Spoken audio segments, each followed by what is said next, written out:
ақын, аудармашы, балалар әдебиетшісі ретінде танымал, қаламгер, Қазақстан журналистер одағының мүшесі, Аққулы ауданының құрметті азаматы, Ақсақалдар тағылымы қоғамдық бірлестігінің төрағасының орынбасары, әдеби шығарманың, әдеби аударманың әйгілі шебері атанып жүрген Серік Қинаятұлы өзінің жауһар жазбаларымен оқырман қауымға етене таныс. Шығармашылығымда мақалалар бар, эссе бар, өлеңдер бар, аудармалар бар. Биылғы жылы біздің елімізде жастардың, балалардың кітап оқуына ерекше көңіл бөлініп отыр.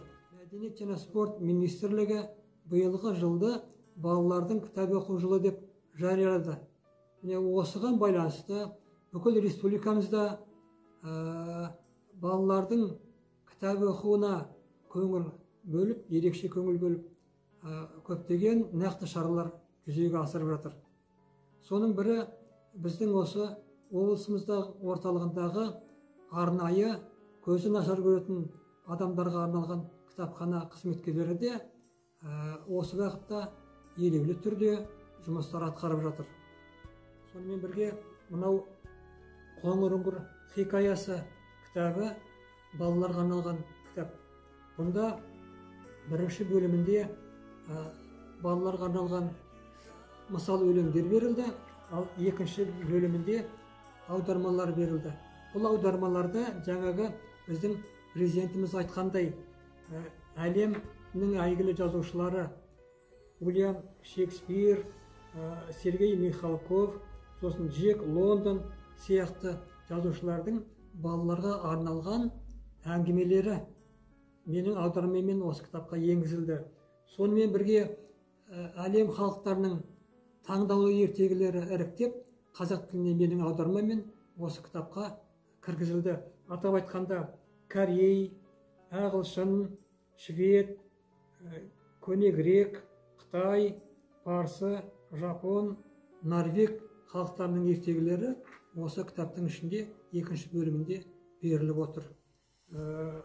Бұл кітаптың бір ерекшелігі балалардың тілін дамытуға, сонымен бірге дүние танымының өрісін кеңейтуге, танымдық білімін жақсартуға көп септігі тиеді ғой деп ойлаймыз. Шығармашылығыма байланысты биылғы жыл балалар кітап оқу жылы болғандықтан менің шығармаларымдағы, аудармалардағы, өлеңдердегі, мақалалардағы материалдардың бәрін іріктеп, соның ішіндегі табиғат туралы жазылған материалдарды жеке кітап етіп шығарып жатыр.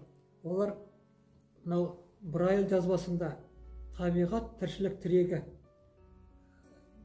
жасалған кітап. Міне көзі нашар көретін, мүлде көрмейтін адамдар мына Braille әрпін саусағымен жүргізіп отырып оқиды. Сонымен бірге бұның ішінде өлеңдер берілген, балаларға арналған табиғат туралы, сосын табиғатқа байланысты 2-3 ертегі берілген соңында. Ал сондай-ақ кириллица әрпімен берілген мына кітапты да дайындап шығарды. Бұл да осы табиғат тіршілік тірегі деп аталады.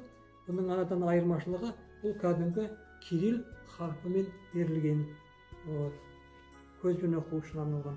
Сол сияқты мынау дыбыстық жазба, аудио, бұны қосу арқылы менің оқыған өлеңдерімді, ертегілерді тыңдап естуге болады.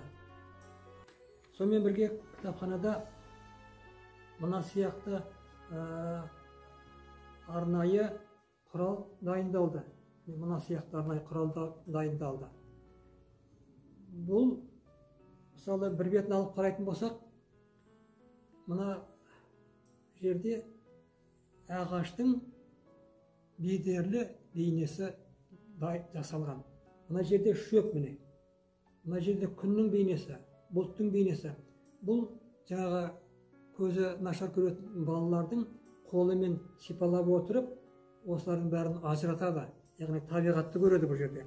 Сол сияқты бұнда табиғатқа байланысты осы жинақтың ішінде осындай құстар, аңдар, түрлі өсімдіктер, солардың барлығының мына кітапқа кірген сюжетіне байланысты не туралы айтылса, соның барлығы бейне ретінде қолмен сипалап көру үшін дайындалған. Осындай бұл кітаптардың дайындалған құралдарын көпшілікке, әсіресе көзі нашар көретін оқырмандарға арналған осындай ерекше қасиеттері бар. Жалпы біз оқырмандарға кітапты көбірек оқыңдар деп айтып жатырмыз, өйткені кітаптың беретін адам үшін үлесі өте мол. Абай атамыз айтқан ғой кезінде, артық білім кітапта ерінбей оқып көруге. Сол сияқты біз кітап оқу арқылы өзіміздің ой өрісімізді дамытамыз, дүние танымымызды кеңейтеміз. Танымдық біздің кейбір кітаптарымыздың қасиеті өте күшті. Сондықтан біз барлық оқырмандарға, әсіресе мына кітапхананың тұрақты оқырмандарына, оның ішінде балалар мен жастарға кітапты көбірек оқыңдар, кітаппен дос болыңдар дейміз. Барлық білімді біз кітаптан аламыз. Ал енді біздің данышпан абыз сияқты халыққа танылған, халықтың үлкен құрметіне бөлінген ерекше тұлға Әбіш Кекілбаев аталарыңды білесіңдер. Ол кісі жазушы ғана емес, сонымен бірге үлкен мемлекет және қоғам қайраткері. Қазақстан тарихында ешқашанда ол кісінің есімі жоғалмайды. Сол кісі кітап туралы айтқан екен: адамды адам еткен кітап, ал адамзат еткен кітапхана деген екен. Міне бұл сөзде кітап пен кітапхананың маңызы өте дәл айтылған. Мен айтар едім, бұл кітапхана дегенім білімнің үлкен ғимараты, білімнің үлкен храмы деп айтар едім.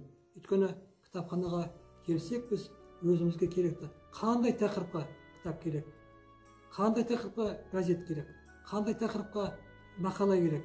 Осының бәрін біз бір жерден, осы кітапханадан тауып алып оқимыз. Сөйтіп, өзіміздің рухани қажеттілігімізді, кітапқа деген құмарлығымызды, кейбір көркем әдеби шығармалар арқылы өзіміздің эстетикалық білімімізді кеңейтеміз, ләззат аламыз. Өйткені көркемдік дүние бұл тек қана музыкада ғана, суретте, бейнелеу өнерінде ғана емес, сонымен бірге біздің поэзиялық, прозалық шығармаларда да кеңінен қамтылған. Сондықтан мен тағы да қайталап айтамын, барлық оқырмандарға кітапханамен дос болайық, кітапханаға жиі келейік, газет, журналдарды, кітапты жиі оқиық.